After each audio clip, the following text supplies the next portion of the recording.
What's up, pirates? It's your homeboy GM with One Piece Chapter 911. Don't call the police, it's not an emergency. Before I start this review, let me just remind you that it is very important to encourage the manga industry by purchasing the official releases because a lot of you put the hard work to make those happen. You can find them online, at your local bookstore, or better yet, you can even download legally the digital versions. They're even cheaper. As we already know, Wano is obviously based on Japan and its mythology and history. At the beginning of the chapter, we see Luffy on the beach next to a giant monkey and dog lion fighting. The dog lion is a creature from Japanese mythology called a komenu, who is in charge of protecting a place against evil spirits. And in Japanese mythology, it is very frequent to know that there are a lot of legendary monkeys. In fact, our famous Goku from the Dragon Ball series is based on a legendary important figure in Japanese mythology, Sen Goku. We get a little flashback on how Senji saved Carrot, Nami, and hopefully a Chopper. And Luffy was about to follow them, but this squid that got on board, I don't know how, not squid, sorry, octopus. I don't know how he got on the ship.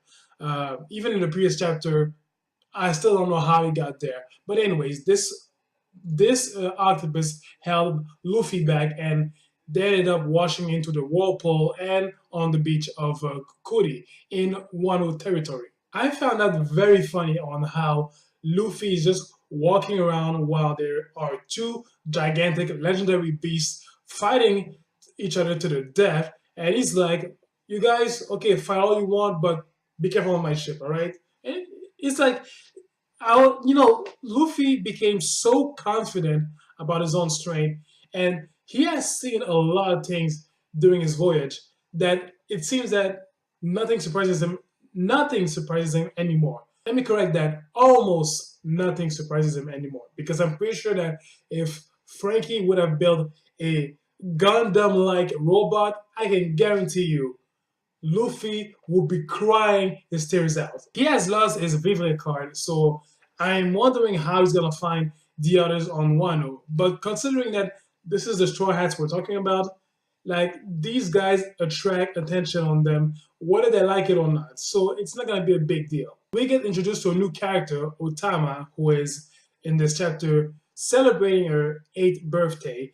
She's being kidnapped by some henchmen from Kaido, and it's always amazing on how Luffy has become stronger. I mean, we already know that, but seeing him dispatch those two henchmen, like, it was not only swift and powerful, but it was just like easy.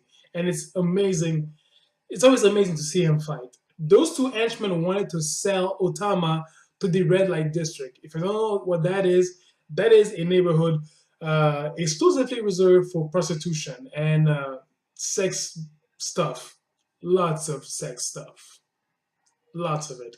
Otama was about to surrender to Luffy, but Luffy was like, "Wait, I'm not even attacking you. So look, you're good." She has a little ability.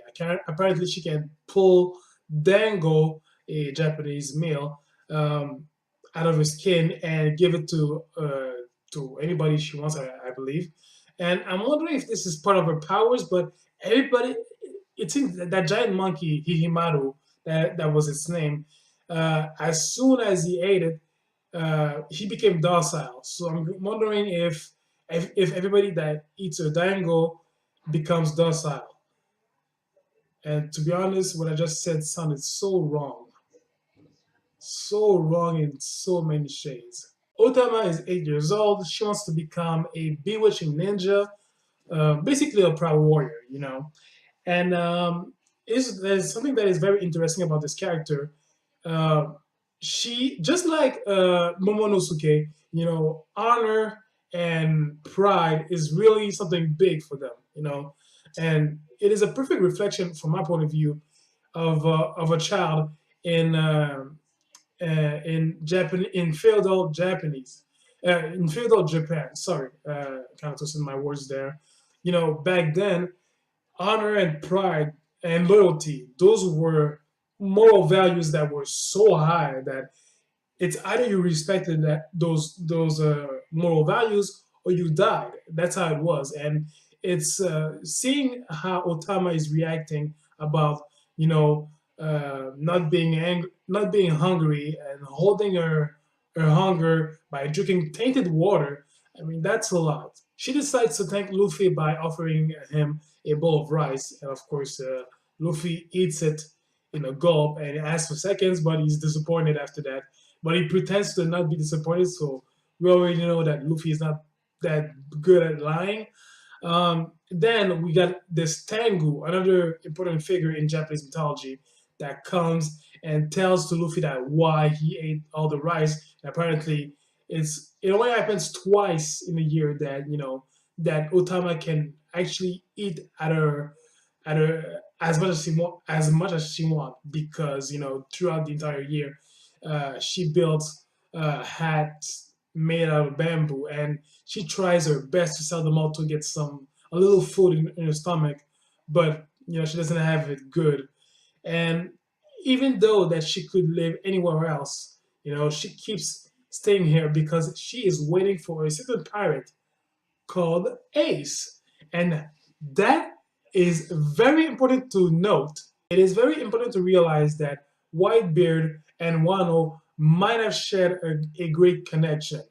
Um, Here's the thing: Ace promised to Otama that he would come back. So whatever that promise was, I am pretty sure that Luffy will fulfill this promise instead of a brother who is unfortunately dead, and that will probably break Otama's heart to learn that Ace died in the war at the summit. So yeah, Whitebeard and Wano, there's definitely a link there. Kaido is now ruling on Wano, but maybe before that, Whitebeard wasn't exactly protecting the island, but considering that he probably had a good friendship and great bond with the shogun that was there back before before his death, maybe that bond alone protected the island. Because let's face it, samurais are proud warriors. So at that base, they are very independent. So I am pretty sure that they won't welcome the protection of Whitebeard. But on the other way, samurais respect strength, and I'm pretty sure that the shogun, the Kozuki clan, actually they probably respected Whitebeard to a point that he was welcome as their own. Did I say Kazuki or Kozuki? Sorry, I kind of made a mistake there. But anyways, speaking of the Kozuki clan, Otama made that mistake of shouting, "Wait until the Kozuki clan comes back, you'll see." And she shouted that at probably one of those henchmen that kidnapped her. And that is taboo. This name is now forbidden. So, again, the Kozuki clan has a huge weight in the land of Wano. So, I'm pretty sure that everybody is like, they just don't want to piss Kaido. So, they're just trying to live their lives as best as they can. But of course, a lot of loyalists are probably waiting for the return of the Kozuki clan. So yeah, near the end of the chapter, we see Otama being sick of drinking water while she was hungry. And little advice: when you're hungry, eat solid. Don't drink water because trust me, your stomach will it will be fucked up. I can guarantee you that. I tried it. Trust me, never again. The water that she was drinking was tainted by the factories that Kaido built after his conquest. So yeah, let's just say that Kaido is not in the best of position when it comes to environmental issues. I'm wondering what he is building in these factories. Perhaps he does have a way to build more smiles, those manufactured devil fruit powers. And at the end of the chapter, we see a very familiar figure that we haven't seen in a long time, Basil Hawkins, who is now part of the Kaido of Kaido's crew. Um, that is no surprise. I mean, we already knew that him, along with Apu, were part of Kaido's crew. We know that Usta's kid is still being held prisoner after he lost against against Kaido. Now, here's my theory about this. Hawkins is way too smart to pledge loyalty to Kaido. I am pretty sure that he is waiting for many other visitors like Luffy, Zoro, many pirates of the Rewards generation to take down Kaido because the guy, he is way too smart. He is too powerful and intelligent to just vow a complete obedience towards Kaido. So I'm pretty sure that he is scheming something. Overall, a very revealing chapter. Well, not very revealing, but it was revealing on one aspect. The relationship of Wano and Whitebeard because of the promise of Ace done towards Otama. And needless to say, we're gonna explore that along the road. And Luffy will play obviously a great role into that sudden promise that that Ace did to Otama. So tell me your thoughts about this chapter. Comment, rate, subscribe, share this video, much appreciated. And pirates, I'll catch you guys next week, alright? In the meantime, please do me a favor, for your homeboy, take care of yourselves. See ya!